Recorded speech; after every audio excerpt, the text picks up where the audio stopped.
I mean, it should be easy to find one. I know where to go to find some more, but let's see if any doubles here. This page has a bunch of them, but none of them are at the end. أبناءكم. Notice I said أبناء. Ab. You're basically saying it ab, and then you're giving it a quick hit of the head of the letter. The letter is a ba, right? But don't say ba. That would be wrong. You can't give it like it has a vowel. It doesn't have a vowel. That's, as you notice, only 5 letters could have a qalqala, and none of them. The condition must be that they don't have a vowel, neither short or long. So you could tell there's no a or I or u after the b here. Yeah, and same thing here, same thing there, same thing there, same thing there. That's how it's always gonna be. So you'd say eb, and then you'd give it a little hit of the tip of the letter. The reason why you do this is because I believe this is why, because these 5 letters, if you don't do it like that, it's kind of hard to hear them. Abna'akum. So now you say abna'akum. I say, oh, that's a bet. There it is. You hear it clearly. فرقنا رقنا رق رقنا أدنى عجلا فقتلوا.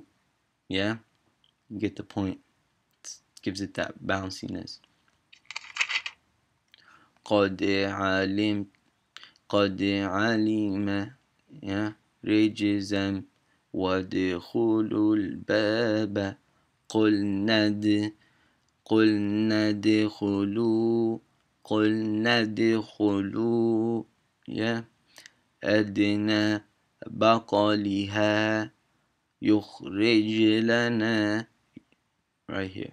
يخرج لنا بقلها أتستبدلون الذي هو أدنى بالذي هو خير. Notice that R is not blue. They want it thin. خير. And this is more of a complicated rule of why, but it's one of the later rules of, there's simpler rules of Dara, and then there's a couple that are a little tougher, and that's one of them. But like I said, it could change also. If I could find it over here in Arabic, I want to see where it is. الذي هو خير. Looks like it would have had a dhamma, so if you connected it, it would have been khayru biltu, I think. Can't really tell on the screen. It's kind of hard to tell. I can't really see that one too well. The symbol's really small. But anyway, okay, here we go. Here's a double letter that's got a qalqaleh, and you're gonna see what we're gonna do with it that makes it a little different. Here it says وَيَقْتُلُونَ النَّبِيِّينَ بِغَيْرِ الْحَقِّ. If you notice, I said حَقَّ. I waited almost a whole second or whatever, or maybe something like more, and then I hit it with a qa after.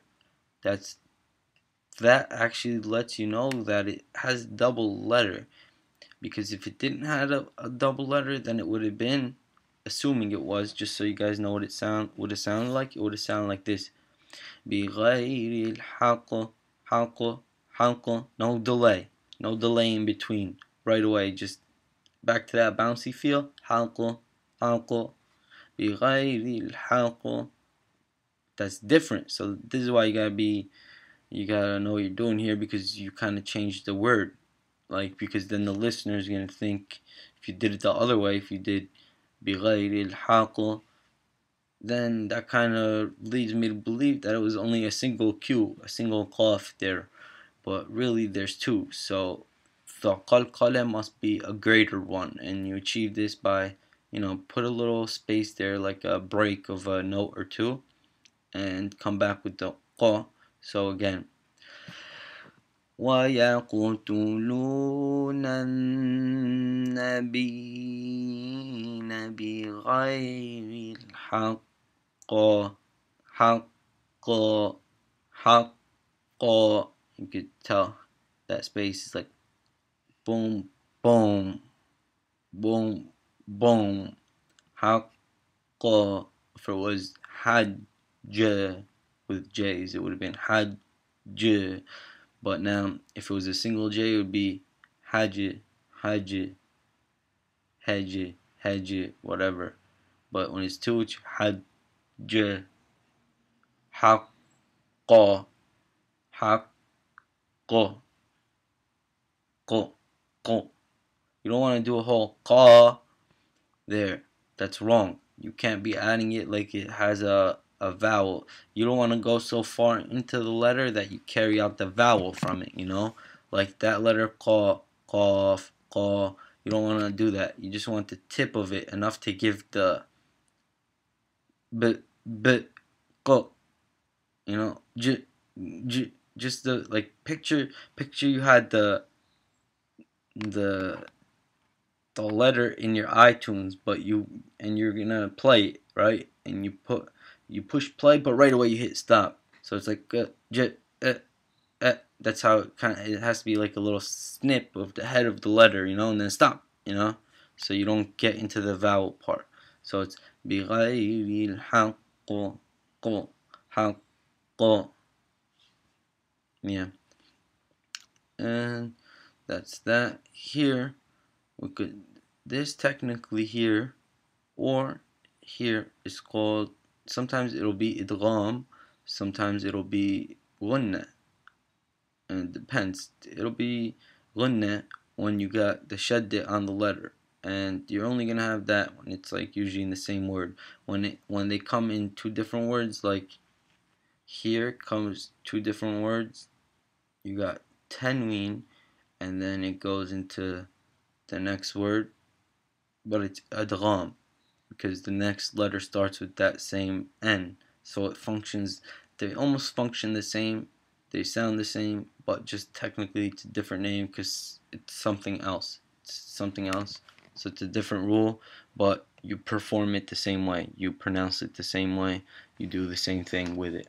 So here, when you see it like this and you see that N that's gray, that means you do not pronounce that N. That N has been swapped for a W, and it only happens when it's gray.